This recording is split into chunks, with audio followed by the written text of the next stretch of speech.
Hello student, मैं वंदना आप सभी का मोस्ट वेलकम करती हूँ आपके अपने ही चैनल वंदना स्टडी क्लासेस में। बच्चों, हम लेकर आए क्लास 10th हिंदी का सॉल्यूशन।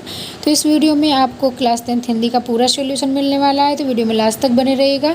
इसके पहले बच्चों, हमने आपका ऑब्जेक्टिव का, रिक्त स्थान का और एक वाक्य में उत्तर जो आपको देने थे उसका सोल्यूशन करवा दिया है। वो वीडियो आपका डल चुका है। अगर आपने नहीं देखा है तो देख लीजिएगा, लिंक डिस्क्रिप्शन में मिल जाएगा, वहाँ से भी आप चेक कर सकते हैं। ठीक, और अगर आपने अभी तक टेलीग्राम ग्रुप ज्वाइन नहीं किया तो टेलीग्राम ग्रुप जरूर ज्वाइन कर लीजिए। वहाँ सॉल्यूशन की ये पूरी पीडीएफ आपको मिल जाएगी।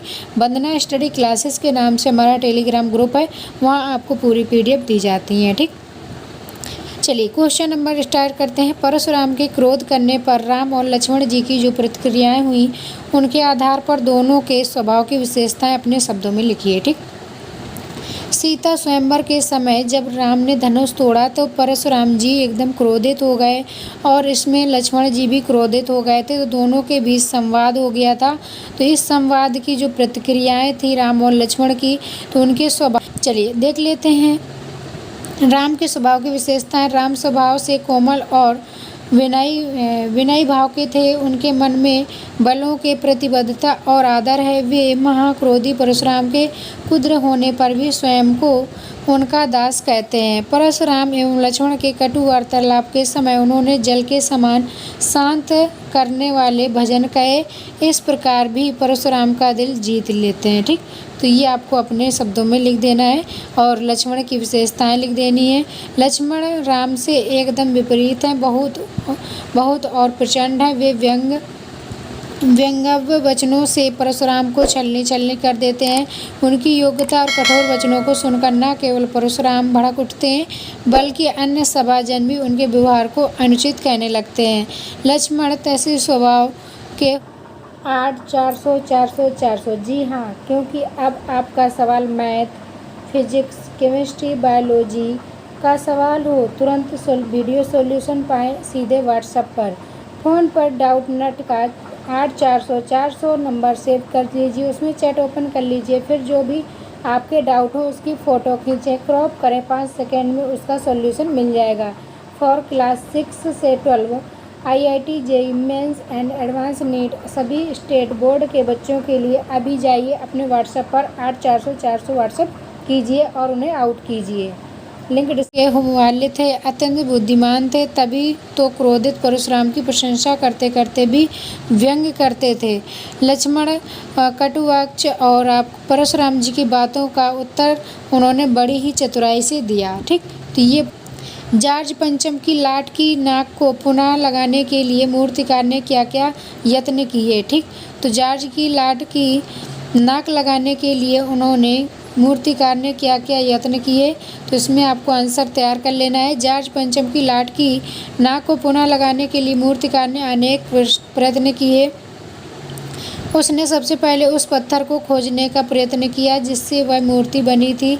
इसके लिए पहले उसने सरकारी फाइलें ढूंढवाई, फिर इसके बाद भारत के सभी पहाड़ों और पत्थरों की खानों का दौरा किया। ठीक, इसका नेक्स्ट पॉइंट इसमें लिखना है आपको। भारत के सभी महापुरुषों की मूर्तियों का निरीक्षण करने के लिए पूरे देश का दौरा किया। फिर उसके बाद आपको लिखना है, उसने बिहार सेक्रेटरीरिएट के सामने सन 42 में शहीद होने वाले बच्चों की मूर्तियों की नाकों को भी देखा और जॉर्ज पंचम की मूर्ति पर लगाने की कोशिश की। ठीक, अंत में जीवित व्यक्ति की नाक काटकर जॉर्ज पंचम की मूर्ति पर लगा दी गई। तो ये पूरा आंसर आपको तैयार कर लेना है। इसके बाद नेक्स्ट है वेरी इंपॉर्टेंट क्वेश्चन है, कहानी और उपन्यास में अंतर। कहानी क्या होती है, उपन्यास क्या होता है, दोनों में अंतर बताना है। चलिए देख लेते हैं। कहानी लिखना है आपको, यह जीवन की किसी भी एक घटना पर लिखी जाती है और इसका आकार छोटा होता है। ठीक, कहानी का इसमें जिज्ञासा अधिक होती है। कहानी की विशेषताएं लिख देनी है। इसके बाद उपन्यास बताना क्या होता है। उपन्यास में यह संपूर्ण जीवन को लक्ष्य बनाकर लिखा जाता है। ठीक, ये संपूर्ण जीवन को लक्ष्य बनाकर लिखा जाता है।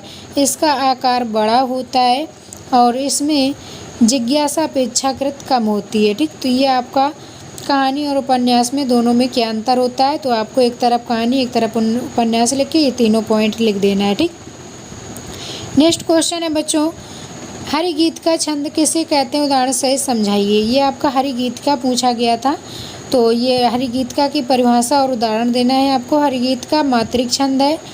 इसके प्रत्येक चरण में 14 तथा 12 पर यति होती है। कोई मात्राएं पूरी मात्राएं आपकी 26 होती हैं। अंत में लघु गुरु होता है। ठीक, तो इस तरीके से आपको पूरा लिख लेना है और ये आपका एग्जाम्पल तैयार कर लेना है। हे प्रभु आनंद दाता, ज्ञान हमको दीजिए, शीघ्र सारे सद्गुणों को दूर हमसे कीजिए। ठीक, तो ये दुर्गुणों को दूर हमसे कीजिए। तो ये पूरा आपको एग्जाम्पल तैयार कर लेना है, इसकी परिभाषा तैयार कर लेनी है। ठीक, नेक्स्ट क्वेश्चन है बच्चों, महाकाव्य और खंडकाव्य में अंतर बताइए। महाकाव्य और खंडकाव्य में क्या अंतर है, दोनों में डिफरेंस बताना है। वेरी वेरी इंपॉर्टेंट क्वेश्चन है। अगर बच्चों इसकी सॉल्यूशन की पूरी PDF चाहिए तो जल्दी से जाइए गूगल पर सर्च करिए vandanaclasses.com, vandanaclasses.com। वहाँ पर आपको पूरे सॉल्यूशन की PDF मिल जाएगी, तो जल्दी से आप डाउनलोड कर पाएंगे। ठीक, तो ये आपको खंडकाव्य और महाकाव्य में अंतर बताना है। तो एक तरफ आपको महाकाव्य, एक तरफ आपको खंडकाव्य लिख लेना है, फिर उनमें 3-3, 4-4 विशेषताएं आपको लिख देना। ठीक बच्चों, ये आपका 90% तक मिलने वाले सारे क्वेश्चन है, तो आपको 100% तैयार कर लेना है, एकदम रट के जाना है। ठीक, तो ये आपको लिखना है। पहले महाकाव्य लिख लेना है। महाकाव्य में नायक के संपूर्ण जीवन का वर्णन रहता है। ठीक, जो महाकाव्य होते हैं उसमें नायक के संपूर्ण जीवन का वर्णन किया जाता है। और इसके बाद आपका महाकाव्य में कई छंदों का प्रयोग होता है। महाकाव्य अनेक सर्गों में विभाजित होता है। ठीक, तो महाकाव्य जो होते हैं इनमें कम से कम 7 सर्ग होने चाहिए। ठीक, इसके बाद महाकाव्य में शांत, वेश, श्रृंगार रस में से किसी एक की प्रधानता होती है। तो ये आपको महाकाव्य की विशेषताएं लिख देनी है। तो ये 4 पॉइंट आपको महाकाव्य में लिख देना है। इसके बाद आपको बगल में खंडकाव्य डाल लेना है। खंडकाव्य में आपको लिख देना है, खंडकाव्य में जीवन के किसी एक खंड का वर्णन रहता है।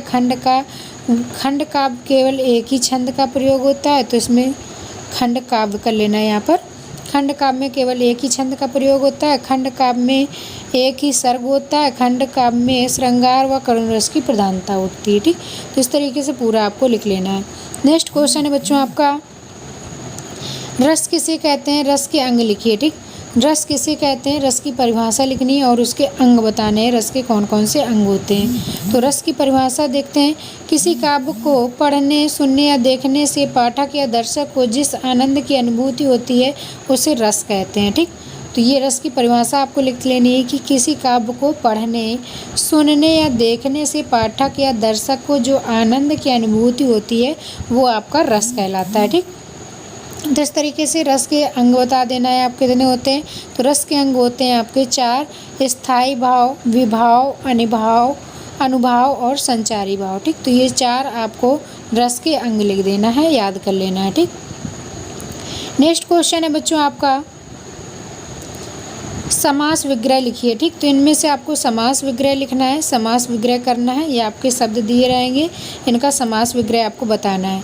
राजभवन, राजभवन का समास विग्रह हो जाएगा राजा का भवन, इसमें आपका तत्पुरुष समास हो जाएगा। ठीक, राजा का भवन। ठीक, तो यहाँ पर आपका तत्पुरुष समास आएगा। इसके बाद आपका चौराहा, 4 राहों का समूह। ठीक, चौराहा में आपका द्विगु समास होगा, तो इसमें भी आपको लिख लेना है द्विगु समास। ठीक, जिसका पहला पद संख्यावाची होता है, जैसे 4, 3, 2, 1। ठीक, तो इस तरीके से आपको ये द्विगु समास के अंतर्गत आते हैं। तो चौराहा आपका 4 राहों का समूह हो जाएगा। ठीक, इसके बाद दिन रात, दिन और रात। ठीक, तो दिन और रात दोनों जब पद प्रधान होते हैं, दिन और रात, तो इसमें हो जाएगा आपका द्वंद्व समास। कौन सा समास हो जाएगा, द्वंद्व समास। ठीक, जिसमें आपका दोनों पद प्रधान होते हैं और इनके बीच में और शब्द लग जाता है विग्रह करने पर, तो ये आपके द्वंद्व समास के अंतर्गत आते हैं।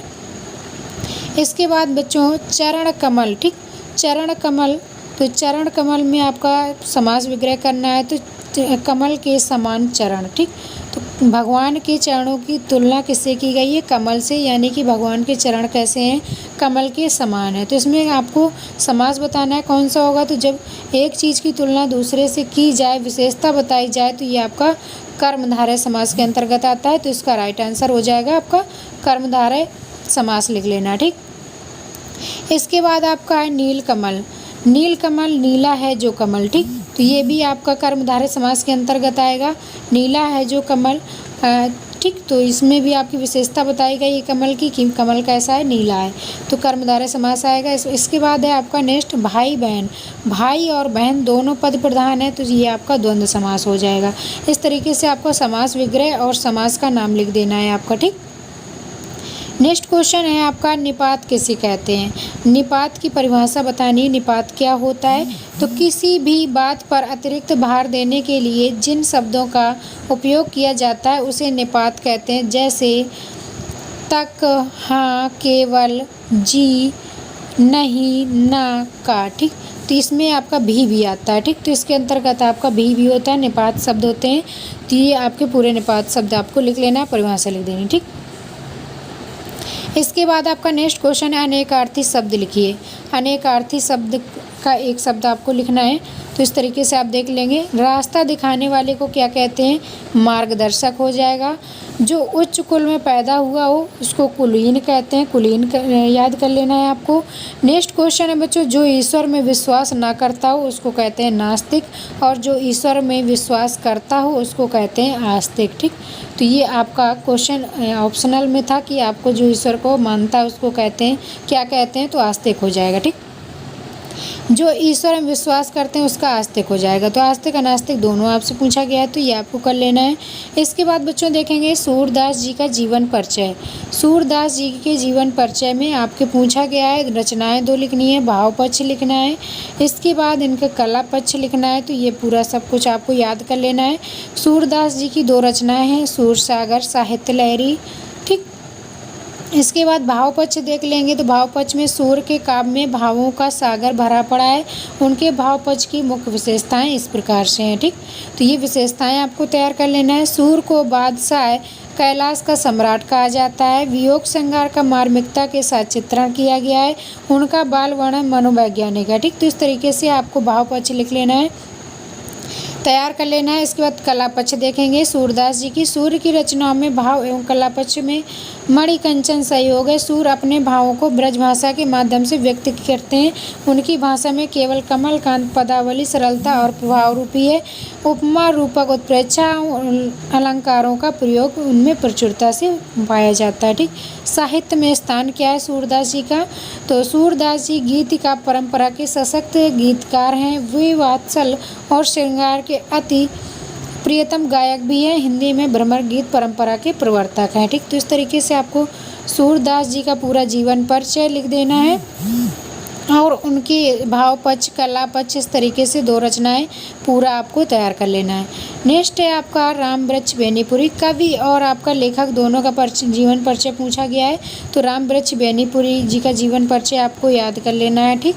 ये आ सकता है, वेरी वेरी इंपॉर्टेंट है रामवृक्ष बेनीपुरी का, तो ये आपको तैयार करके जाना है। ठीक। इनकी रचनाएं देख लेंगे। तो इनकी रचनाएं हैं चिता के फूल, माटी की मूर्ति। 2 रचनाएं लिख देना है। इसके बाद भाषा शैली इनकी कैसी थी, इनकी भाषा शुद्ध साहित्य खड़ी बोली। इनकी भाषा में हो जाए इन सशक्त भाषा, विचार और भावों को अभिव्यक्त करने में समर्थ हैं। आपने वर्णनात्मक शैली में यात्रा वर्णन तथा रेखा चित्र, कथानक शैली में कहानी और उपन्यास, विचारात्मक शैली में निबंध की रचना की है। आपने हिंदी साहित्य की विभिन्न विधाओं में रचनाकार हिंदी साहित्य को समृद्ध किया है। ठीक। इसके बाद देखेंगे साहित्य में स्थान। रामवृक्ष बेनीपुरी जी द्वारा रचित साहित्य हिंदी साहित्य की अनमोल धरोहर है। रेखा चित्रकार के रूप में इनका विशिष्ट स्थान है। विशिष्ट शैली आकार में होने का इन्हें कलम का जादू भी कहा जाता है। ठीक। इस तरीके से ये बच्चों था सॉल्यूशन। अब चलिए आगे इसके देख लेते हैं। इसके बाद बच्चों आपको ये निबंध तैयार कर लेना है। विज्ञान वरदान का आपको ये किसी भी तरीके से आपको पूछा जाता है। विज्ञान वरदान, अभिशाप, विज्ञान और समाज, विज्ञान के बढ़ते चरण, विज्ञान के चमत्कार, विज्ञान की लाभ एवं हानि, विज्ञान का रचनात्मक स्वरूप, विज्ञान का मानव कल्याण। तो ये विज्ञान के चमत्कार वेरी वेरी इंपॉर्टेंट है, आपका आ सकता है। तो ये पूरा निबंध आपको तैयार कर लेना है। ठीक। आपसे एक ए नंबर, एक बी नंबर सेक्शन पूछा जाता है। तो ए नंबर में आपको निबंध लिखना है और बी नंबर में आपको रूपरेखा लिखना है। ठीक। तो रूपरेखा आपको किस तरह से लिखना है, ये आपकी प्रमुख विचार बिंदु जो होती है इसी को रूपरेखा बोलते हैं, जिसमें आपको लिखना होता है प्रस्तावना, विज्ञान, ये मुख्य जो हेडिंगें होती हैं, किसी भी निबंध की जो मुख्य हेडिंगें होती हैं वो आपको रूपरेखा में लिखनी होती है, ठीक। तो इसमें विज्ञान वरदान वाले में प्रस्तावना, इसके बाद विज्ञान वरदान के रूप में यातायात के क्षेत्र में, संचार के क्षेत्र में, दैनिक जीवन में, स्वास्थ्य चिकित्सा में, औद्योगिक क्षेत्र में, कृषि क्षेत्र में, शिक्षा के क्षेत्र में, मनोरंजन के क्षेत्र में, विज्ञान अभिशाप के रूप में, उपसंहार, ठीक। तो ये आपका पूरा क्या हो जाता है, रूपरेखा इस तरीके से डाल देते हैं। तो ये पूरा निबंध आपको तैयार कर लेना है। आज का युग वैज्ञानिक चमत्कारों का युग है। मानव जीवन के प्रत्येक क्षेत्र में आज विज्ञान ने आश्चर्यजनक क्रांति ला दी है। मानव समाज की सारी गतिविधियां आज विज्ञान से परिचालित हैं। दुर्जय से प्रकृति पर ये पूरा आपको तैयार कर लेना है, ठीक। तो ऐसे आपको एक बार पढ़ लेना है। अगर पढ़ेंगे तो बहुत ज़्यादा टाइम लगेगा। तो ये पूरा ऐसे आपको पढ़ लेना है विज्ञान वरदान के रूप में। इसके बाद ये कोटेशंस भी आपको बीच बीच में लिख देना। आज की दुनिया विचित्र नवीन प्रकृति पर सर्वत्र है। विजयी पुरुष आसीन है, बंधे हैं नर के करों में। वारी विद्युत भाप हुक्म पर चढ़ता उतरता है। पवन का ताप है नहीं बाकी कहीं व्यवधान है। जान सकता यह सरता गिरी सिंधु एक समान है, ठीक। तो इस तरीके से यातायात के क्षेत्र में क्या विज्ञान का विकास हुआ है। इसके बाद आपका संचार के क्षेत्र में, दैनिक जीवन में आप किस प्रकार से विज्ञान का प्रयोग करते हैं। स्वास्थ्य एवं चिकित्सा के रूप में, इसमें आप अपने शब्दों में पूरा निबंध इसको लिख दीजिएगा। यातायात के क्षेत्र में पूरा आपको पूरा तैयार कर लेना है, ठीक। संचार के क्षेत्र में, दैनिक जीवन के रूप में ये पूरा आपको, स्वास्थ्य क्षेत्र में, औद्योगिक क्षेत्र में, कृषि के क्षेत्र में पूरा आपका विज्ञान का ये चमत्कार जो है ये पूरा आपको निबंध तैयार कर लेना है। शिक्षा के क्षेत्र में इस तरीके से ये पूरा निबंध आपको अच्छे से एक बार पढ़ लेना है। पेपर देने के पहले ये पूरा आपको निबंध तैयार कर लेना है, ठीक। ये निबंध आपका आएगा 250 वर्डों में आता है शायद, तो ये आपका 250 वर्डों में आपको लिखना होगा, ठीक। विज्ञान के अभिशाप भी हैं, विज्ञान के अभिशाप भी आप पढ़ लेना। ये इस तरीके से पूरा उपसंहार लिख देते हैं। बाद में जो कंक्लूजन निकलता है ये कोटेशन से लिख देंगे तो आपको और ज़्यादा अच्छे नंबर मिलेंगे। सावधान मनुष्य, यदि विज्ञान है तलवार तो इसे दे फेंक। तज कर मोह स्मृति के पार, खेल सकता तू नहीं ले हाथ में तलवार। काट लेगा अंग तीखी है बड़ी यह धार, ठीक। इस तरीके से आपको लिख देना है और इसके बाद उपसंहार लिख देना है, पूरा निबंध लिख देना है।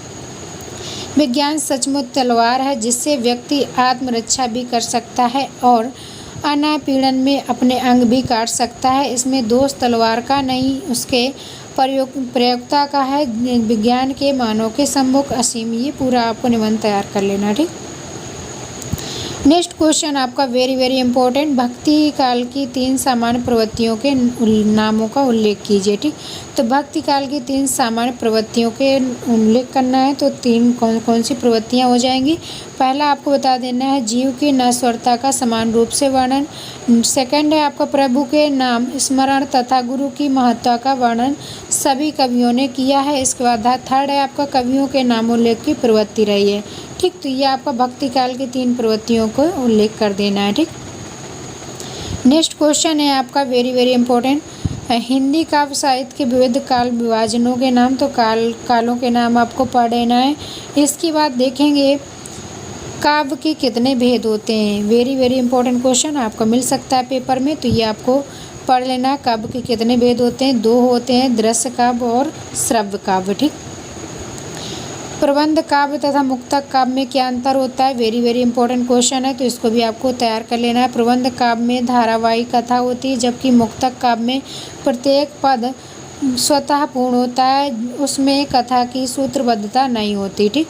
इसके बाद क्वेश्चन 4 देखेंगे। नेक्स्ट है आपका प्रबंध काव्य के कितने भेद होते हैं। प्रबंध काव्य के 2 भेद होते हैं, महाकाव्य और खंड काव्य। सारे क्वेश्चन वेरी वेरी इंपॉर्टेंट है। महाकाव्य और खंड काव्य में क्या अंतर होता है ये अभी हमने बता दिया आपको, तो ये आपको लिख लेना है, ठीक। तैयार कर लेना है पूरा। महाकाव्य की कथा में जीवन के सर्वांगीण झांकी होती है जबकि खंड काव्य में जीवन के एक पक्ष का चित्रण होता है। महाकाव्य की विस्तृत कथा वस्तु पर अनेक खंड काव्य लिखे जा सकते हैं, ठीक। तो इस तरीके से पूरा आपको तैयार कर लेना है। इसके बाद वेरी वेरी इंपॉर्टेंट क्वेश्चन आपका पूछा जाएगा। इसमें आपको बताना है किन्हीं दो महाकाव्यों के नाम। तो पहला आपका रामचरितमानस हो जाएगा, दूसरा कामायनी हो जाएगा। ठीक, रामचरितमानस आपको तुलसीदास जी के द्वारा लिखी गई है, तो तुलसीदास इसकी रचनाकार बता देना है आपका। और आपकी कामायनी जयशंकर प्रसाद जी की रचना है, तो ये आपको जयशंकर प्रसाद जी इसको बता देना है। किन्हीं दो खंड काव्यों के नाम बताना है, तो खंड काव्यों के नाम बता दीजिएगा।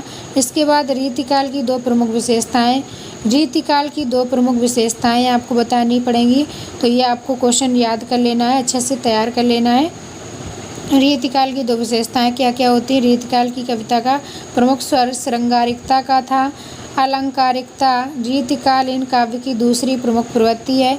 रीतिबद्ध काव्य के अभिप्राय को स्पष्ट करते हुए उस प्रवृत्ति की किन्हीं दो रचनाओं का वर्णन कीजिए। ठीक, तो इस तरीके से पूरा ये याद कर लेना है। इसके बाद बच्चों अथवा में आपसे जीवन परिचय पूछे गए हैं, तो जीवन परिचय आपके लेखक और कवि दोनों के लिखने हैं, तो ये आपको तैयार कर लेना है। ये पूरा जीवन परिचय आपको जयशंकर प्रसाद जी का दिया गया है, तो पूरा जीवन परिचय आपको पढ़ लेना है।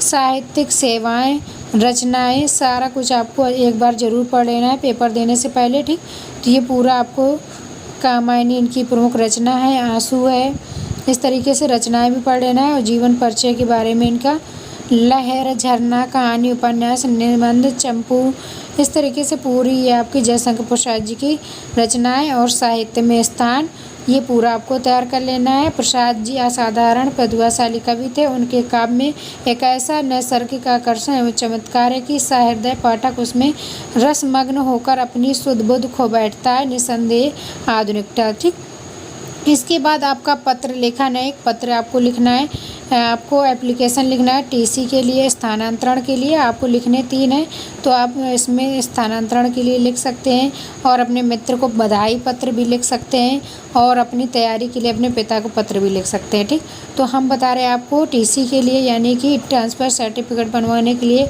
प्रधानाचार्य को प्रार्थना पत्र कैसे लिखेंगे। आपको लिखना है सेवा में श्रीमान प्रधानाचार्य महोदय, राजकीय इंटर कॉलेज। आपको यहाँ पर कोई भी एड्रेस और पता डाल देना है, जहाँ आप रहते हो वहाँ का कोई भी डाल सकते हो। इसके बाद विषय में डाल देना है स्थानांतरण प्रमाण पत्र के लिए। फिर इसके बाद लिखेंगे महोदय सविनय निवेदन है कि मैं आपके विद्यालय की कक्षा 12वीं का छात्र हूँ, विद्यार्थी हूँ। मैंने अपने इस वर्ष कक्षा 12वीं में अच्छे अंकों से 75% से पास किया है। मैं अपनी आगे की पढ़ाई कानपुर के ई कॉलेज से करना चाहता हूँ। मैंने इस विद्यालय में 4 साल पढ़ाई की है। मैं हमेशा से आज्ञाकारी रहा हूँ, अतः आपसे निवेदन है कि आप मेरे आगे की पढ़ाई के लिए ई कॉलेज में दाखिला करवाने के लिए स्थानांतरण प्रमाण पत्र टीसी बनवाने की कृपा करें तो महान दया होगी। आपका आज्ञाकारी शिक्षक। ठीक, इस तरीके से शिष्य में आपको अपना नाम नहीं डालना, XYZ कुछ भी डाल सकते हैं आप। ठीक, तो ये बच्चों इस तरीके से ये था आपका पूरा सॉल्यूशन, A to Z पूरा सॉल्यूशन आपको क्लास 10th हिंदी का मिल चुका है। आई होप आपको वीडियो पसंद आया होगा, आपके लिए यूजफुल रहा होगा। तो वीडियो को लाइक कर लें, चैनल को सब्सक्राइब कर लें। अगर आपने अभी तक टेलीग्राम ग्रुप ज्वाइन नहीं किया है तो बच्चों जल्दी से जाइए टेलीग्राम ग्रुप ज्वाइन कर लीजिए और गूगल पर सर्च करिए bandhanaclasses.com, वहाँ पर आपको पूरी PDF मिल जाएगी। तो जल्दी से आप तैयार कर लीजिएगा। पूरा ये पेपर आपका आने वाला है, 90% क्वेश्चन आपके इसी पेपर से आने वाले हैं। तो सारे क्वेश्चन आपके वेरी वेरी इंपॉर्टेंट है, एक बार ज़रूर आपको देख लेना है। ठीक, चलिए मिलेंगे नेक्स्ट वीडियो में, तब तक के लिए बाय बाय। इसके पहले बच्चों हमने OT आपकी बता दी थी, ऑप्शनल वाले और रिक्त स्थान सही जोड़े, तो उनको आप ज़रूर देख लीजिएगा। पहला वीडियो हमारा आया था तो उसमें आपको आधे क्वेश्चन करवा दिए थे हमने, आपके ऑप्शनल वाले, रिक्त स्थान वाले, सही जोड़े वाले, उनको ज़रूर देख लीजिएगा। ये आपका इसके आगे का सॉल्यूशन था। आई होप ये पूरा आपका सॉल्यूशन हो चुका है। तो वीडियो पसंद आया हो तो लाइक ज़रूर कर लें, चैनल को सब्सक्राइब कर लें, अपने दोस्तों को ज़्यादा से ज़्यादा शेयर ज़रूर करें। चलिए मिलेंगे नेक्स्ट वीडियो, तब तक के लिए bye bye. Thanks for watching.